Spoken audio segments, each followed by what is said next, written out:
La justice et garde des Sceaux, mon rôle, c'est de réprimer. C'est la fermeté.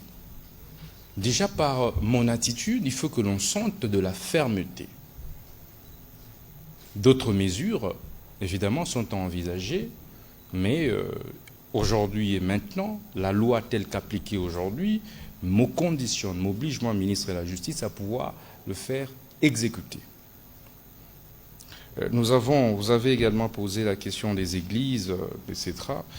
Sur la question, je vous rappelle qu'il y a eu États généraux de la justice qui sont clôturés les 16 novembre 2024. Il y a eu des recommandations. Et donc, nous sommes présentement à la phase de la rédaction de la feuille de route, d'exécution de ces recommandations. Et donc, de ce point de vue, vous pouvez prendre votre mal en patience. Tous les maux ont été diagnostiqués au niveau des cultes et associations.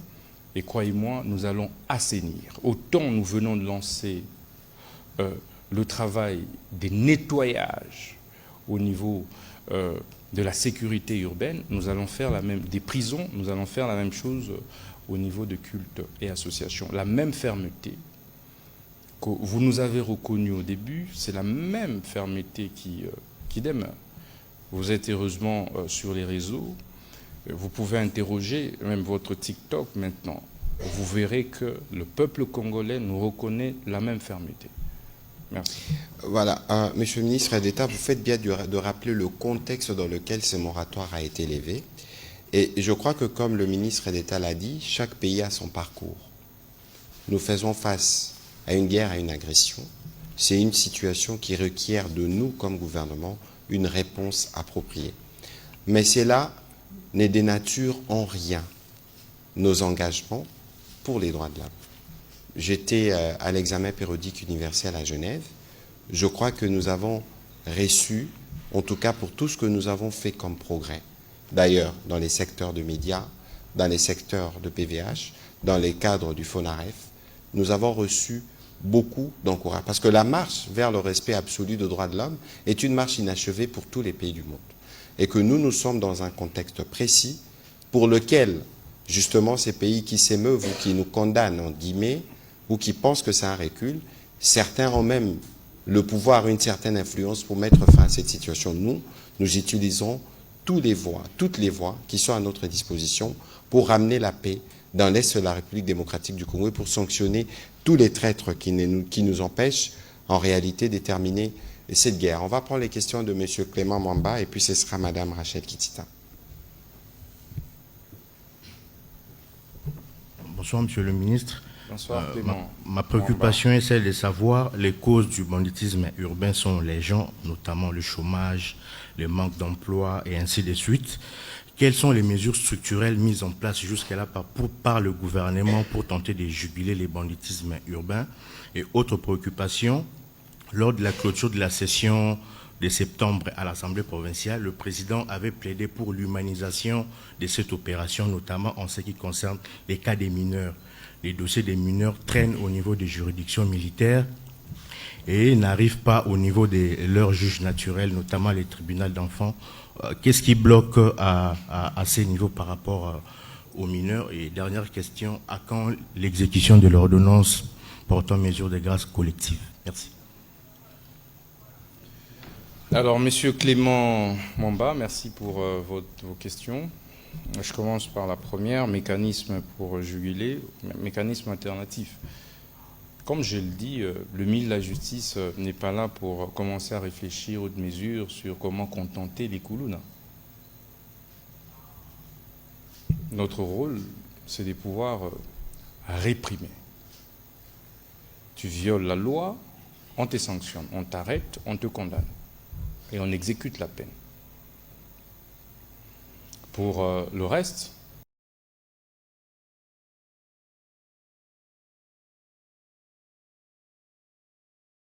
le chef de l'État l'avait annoncé lors de son adresse à la nation, que seuls les Koulouna qui ne vont pas accepter de se réinsérer dans la société. C'est-à-dire qu'il y a des possibilités qui sont offertes aux uns et aux autres de pouvoir se réinsérer. Je vous donne le cas. Aujourd'hui, le gouvernement de la République, par entremise évidemment sur instruction du magistrat suprême, assure et garantit la gratuité de l'enseignement des bases. Donc il est incompréhensif, l'incongru, de retrouver un mineur de 10 ans, de 12 ans dans la rue, en lieu place de se retrouver à l'école.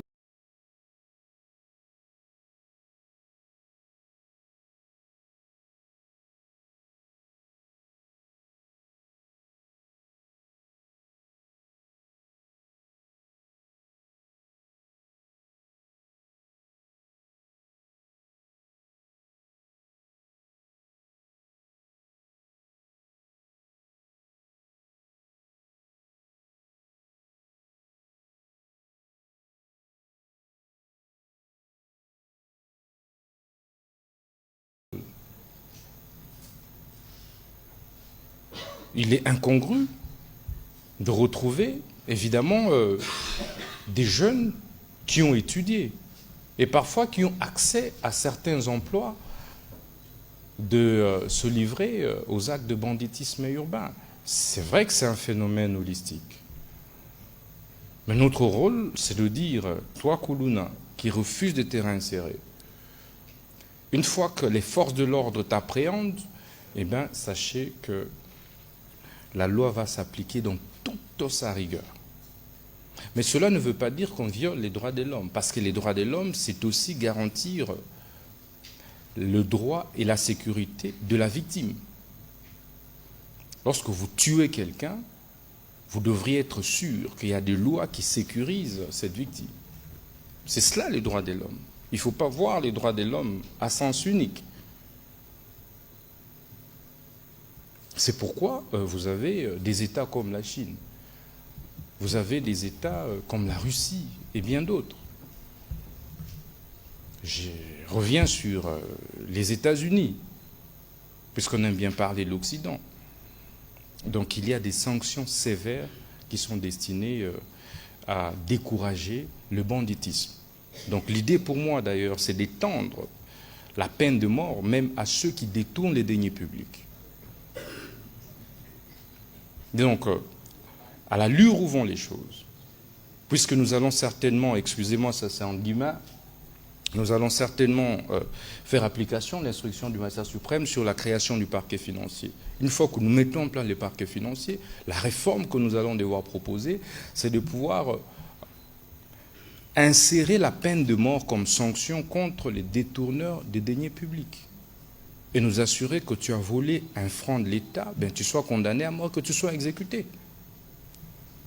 Et vous allez remarquer qu'à la différence des opérations précédentes, celle-ci est dissuasive parce que nous avons fait intervenir les mécanismes des sanctions qui sont légaux. Jadis, c'était on arrête, on met dans le cachot et après il négocie pour libération. J'ai été scandalisé lorsque nous étions en train de convoyer la dernière vague, mais il y a un Koulouna qui a menacé un journaliste devant nous. Les images sont là, en disant que Narobi Makaka, donc je finirai par sortir et je vais te tuer toi. Nakange Lunginayo. Est-ce que vous le savez? Et donc, ils ont été habitués à la largesse de la justice, à la largesse des forces de l'ordre. Et j'aime bien la plupart des compatriotes qui nous soutiennent et soutiennent cette initiative du gouvernement, ils disent, tant que tu n'as pas encore subi l'agression, la barbarie des Koulouna, de ces bandits, de ces gangs urbains, ben il sera facile pour toi de passer à la télé, aux médias pour crier aux droits de l'homme.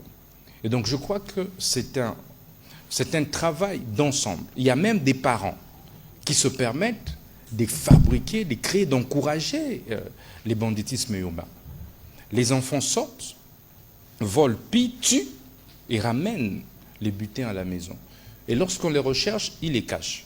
Nous disons que même ceux-là seront désormais poursuivis pour complicité du banditisme urbain. Donc il ne faudrait pas, au-delà de tout ce que nous pouvons dire, le gouvernement fournit suffisamment d'efforts. Le gouvernement de la République déploie suffisamment de moyens, il faut le dire, pour pouvoir encadrer les jeunes. Mais savez-vous qu'il y a aussi suffisamment de manipulation et infiltration? Parce que ce que vous ne savez pas, c'est que ces groupes, des gangs urbains, se connaissent et sont organisés. Donc il suffit, avec l'agression que nous avons à l'est du pays, que ces voyous qui nous agressent puissent nous infiltrer, recruter quelques responsables de ces gangs. Nous allons nous réveiller un bon matin, la ville est prise en otage par des gangs. Et ça, nous n'allons pas accepter. Parce qu'il s'agit de l'intégrité de notre pays, il s'agit de la souveraineté de notre pays. Nous allons devoir la défendre jusqu'au bout. Vous avez parlé, M. Mwamba, de mécanismes alternatifs. Nous en avons parlé, les cas de mineurs. Nous construisons, comme je vous ai dit, des nouvelles prisons. Par exemple, dans le nouveau projet, nous mettons carrément tout un pavillon réservé aux mineurs, avec des conditions de scolarité y compris, etc. Donc, nous travaillons pour que les mineurs soient traités à juste titre comme tels. Mais une question, une interrogation. Vous savez, un mineur de 17 ans, qui tue toute une famille, quel sort lui réserver? Un mineur de 17 ans. Ça veut dire qu'un enfant qui a moins de 18 ans, mais qui débarque chez vous et tue votre parent à coups de machette. Vous faites quoi de cet enfant? Entre ces mineurs qui a tué votre parent et un majeur qui a volé peut-être une poule, qui en principe devrait bénéficier de la clémence de l'État. C'est pourquoi moi je pense qu'au-delà de tout, il faut bien apprécier les cas. Ça c'est ma conviction personnelle.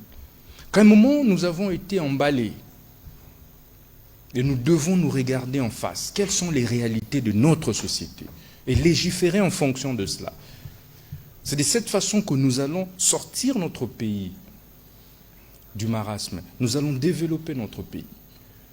Plutôt que quand en France on dit non, à 17 ans l'enfant est mineur, ici aussi oui, à 17 ans l'enfant est mineur. Ce mimétisme nous a détruits. Mais je conviens avec vous qu'à 10 ans, l'enfant doit être à l'école. À 11 ans, l'enfant doit être à l'école. Et le chef de l'État nous avait instruit là-dessus, la première ministre également. Et vous verrez que dans la politique du désengorgement, nous faisons en sorte que les mineurs, en tout cas pour peu que nous sachions, puissent être mis à la disposition de leurs familles respectives et être rééduqués. Donc voilà ce que je peux dire à ce stade concernant... Voilà, on va prendre les questions de Mme Rachel Kitita. Concernant la grâce présidentielle Mwamba, Son Excellence, Monsieur le Président de la République, a signé en date du 31 décembre 2024 une ordonnance portant mesures des grâces collectives. Dans cette ordonnance, il importe d'indiquer les 3 mesures qui ont été prises. La première, c'est la remise de peine. En tout cas pour des compatriotes qui ont été condamnés à moins de 5 ans de servitude pénale. 2, c'est la réduction de peine de 5 ans. En tout cas pour les peines restant encore à courir. Et enfin, c'est la commutation de peine. Et de toutes ces mesures, nous sommes en train de travailler. Il y a l'article 5 qui donne les exceptions à toutes ces mesures. Qui ne peut pas bénéficier de ces mesures? C'est entre autres les cas des viols, des violences sexuelles, des détournements de deniers publics, atteinte à la sûreté de l'État et bien d'autres, enfin blanchiment de capitaux, etc. Maintenant, le ministre de la Justice, qui a été chargé par le magistrat suprême pour exécuter cette ordonnance, s'est immédiatement mis à travailler sur la problématique, sur l'exécution de cette ordonnance. Parce que ça s'exécute automatiquement. La décision du magistrat suprême s'exécute. Nous n'allons pas attendre. Nous avons mis en place une commission nationale, que d'ailleurs, j'ai signé cet arrêté aujourd'hui. Et nous avons mis en place des commissions provinciales pour travailler au niveau de province. Et le délai maximum pour libérer les éligibles à la grâce présidentielle est de 3 semaines. Et donc, d'ici au plus tard la fin de cette semaine, nous allons déployer des équipes mixtes au niveau de toutes les provinces pour pouvoir s'assurer de ceux qui sont réellement éligibles et ceux qui ne sont pas. Et surtout, veiller qu'il n'y ait pas monnayage. Qu'il n'y ait pas monnayage de la grâce présidentielle ou des libérations. Et tous ceux qui vont se retrouver dans un cas de figure de corruption monnayage seront sévèrement sanctionnés. Et donc, je peux rassurer le peuple congolais que l'ordonnance présidentielle par nos soins sera scrupuleusement, promptement exécutée au plus tard la fin de ce mois de janvier 2025. Voilà, Madame Rachel Kitzer.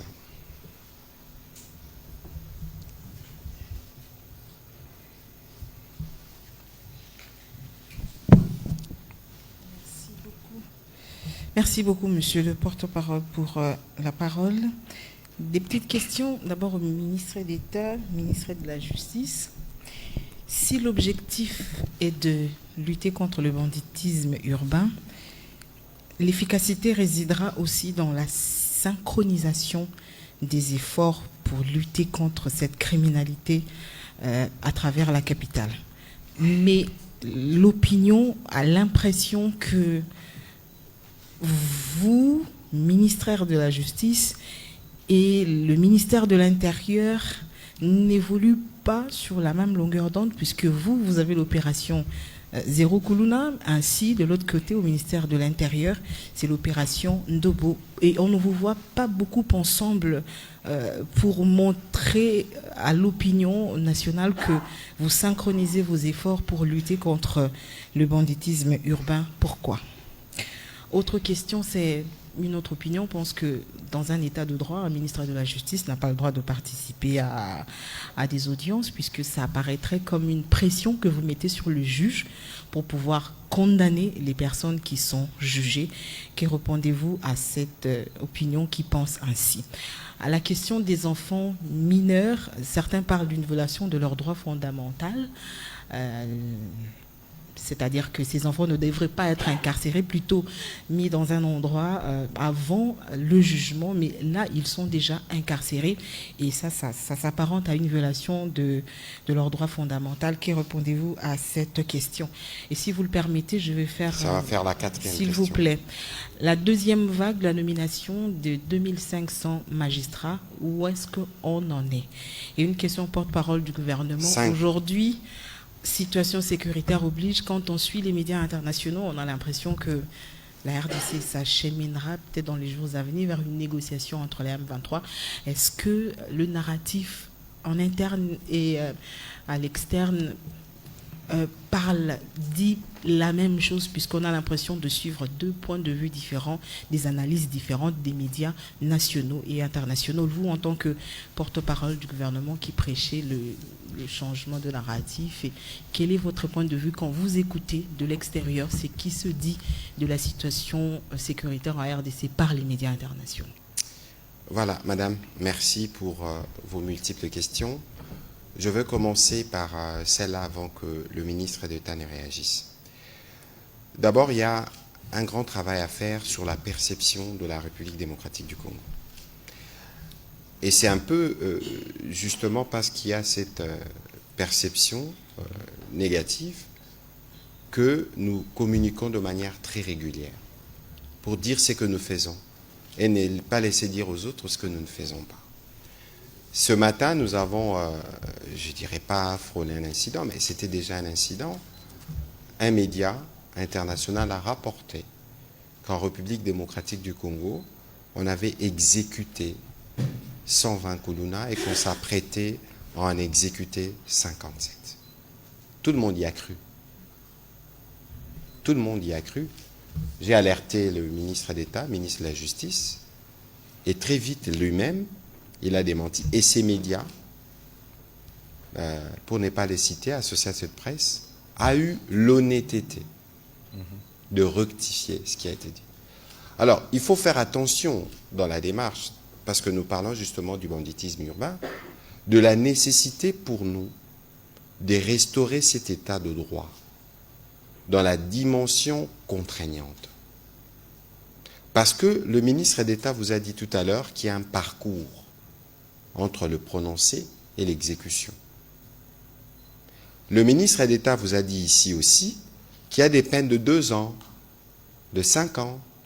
Mais il y a un focus parce que il y a comme toujours, on est toujours friand d'avoir des nouvelles qui permettent de noircir un peu plus ou de raconter les Congos sous un prisme négatif.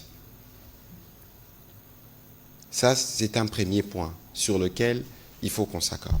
Mais maintenant, pour ce qui concerne la couverture. Alors, nous suivons, et ce matin, j'ai fait changer des papiers des médias internationaux, justement. Parce que malheureusement, je ne voudrais pas les citer, parce que malheureusement, notamment pour ce qui concerne vous savez, nous parlons ici, nous sommes dans une guerre. Dans une guerre, vous pouvez perdre des batailles. Mais vous ne perdez pas la guerre pour autant. Mais lorsque les petites avancées ou les batailles gagnées par des terroristes ou par l'armée rwandaise sont présentées d'une certaine manière par un certain média, ça nous pose un problème évidemment. Lorsqu'un média qui a des journalistes accrédités en RDC préfère utiliser une militante, une propagandiste notoirement reconnue mondialement pour justifier les thèses du mouvement terroriste du M23, ça pose un problème. Et comptez sur nous pour donner des réponses. On ne va pas tout exposer sur la place publique, mais nous prendrons des décisions. Pour que ce que nous souhaitons, c'est une couverture juste. Encore que nous sommes dans un contexte démocratique où il y a une pluralité d'opinions par rapport aux pays qui nous agressent. Mais le contexte démocratique ne suppose pas